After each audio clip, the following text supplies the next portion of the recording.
ఈ దేవుని యొక్క ప్రియబిడ్డలారా, యెషయా ద్వారా పరిశుద్ధాత్మ దేవుడు మరి యొక్క 52వ వచనంలో మనకు సెలవిస్తున్నమాట, యెరూషలేమునందు పాడైయున్న స్థలములారా ఉత్సహించి ఏకముగా సంగీత గానము చేయుడి. చూడండి, మనకు దేవుడు ఏమి మన జీవితంలో కలిగి ఉంచినాడో ఉపవాస ప్రార్థన దినములలో మొదటగా మనం ప్రభువును స్తుతించాలి. ఇప్పుడు మనము ప్రస్తుతం లెంట్ అనేటటువంటి రోజులలో ఉంటున్నాం.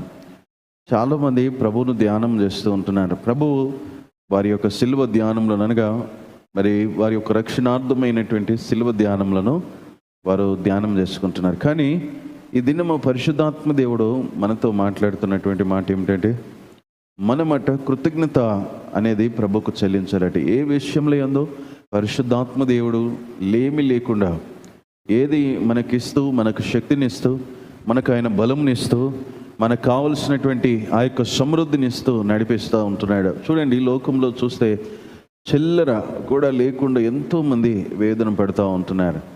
కనీస సౌకర్యాలు లేకుండా వారు వేదన పడుతున్నారు. ఆహారం లేకుండా, వస్త్రాలు లేకుండా వేదన పడుతూ ఉంటున్నారు. కానీ ప్రియ బిడ్డలారా, మనకంట దేవుడు సెలవిస్తున్న మాట, మనము ఏది పాడై ఉంటున్నదో, ఏది వేదనతో ఉంటున్నదో, ఏ హృదయమో భారముతో ఇక్కడికి వచ్చిన వారు ఉన్నారో, మనం ప్రభువుని మొదటిగా కొనియాడాలట, స్తుతించాలట, మనం కృతజ్ఞత చెప్పాలట. అయ్యా, ఈ భారముతో వచ్చాను, ఇది ఇంకెంతకాలమో, ఈ వేదన ఎంతకాలం అని ప్రభు యొద్ద విచారణ చేస్తూ, మరి ప్రభు ఇచ్చినటువంటి కృపలను బట్టి మనం కృతజ్ఞులమై మనం ముందుకు సాగాలట. ఎప్పుడు కృతజ్ఞులమై ప్రభు కొరకు ఉంటామో అప్పుడు ఆయన వాత్సల్యమును మనమందరం పొందుకునేటటువంటి బిడ్డలం ఉంటాం. హల్లెలూయా. ఆయన తన రాజ్యంలో కూడా ఒక గొప్ప బహుమానమును ఇచ్చేవాడుగా మన కొరకు ఉంటాడు. ఆయన యొక్క పని చేస్తే, ఆయన యొక్క మార్గంలో నడిచేటటువంటి వారికి దేవుడు ఎప్పుడు తోడై ఉంటాడు. కాబట్టి యెరూషలేము అని అంటే మనమే.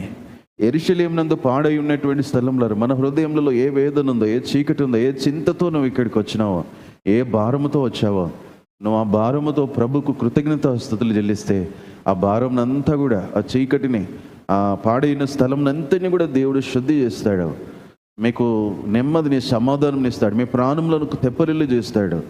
అలాగే మీకు ఏది అవసరత అక్కరతుందో అప్పుడు మనం ప్రార్థన చేస్తే దేవుడు మన ప్రార్థన వింటాడు. ఎందుకంటే ఆయన స్తుతి స్తోత్రములకు ఆసీనుడైన దేవుడు. అందుకే హన్న తన దేవుని యొక్క సన్నిధానంలోనికి వచ్చి తన హృదయము అంతా కూడా కొమ్మరిస్తూ ఆత్మలో మత్తురాలై ప్రభువును స్తుతిస్తూ ఉంది. ప్రభువును మహిమపరుస్తూ ఆయన యొద్ద కనిపెడతా ఉంటున్న తనంతా కూడా ప్రభువు సముఖంలో ఆయన పాదముల ఎదుట మూర్ఛిల్లినటువంటి స్థితిలో ఉందన్నమాట. ఆత్మలో మత్తురాలై మూలుగుతూ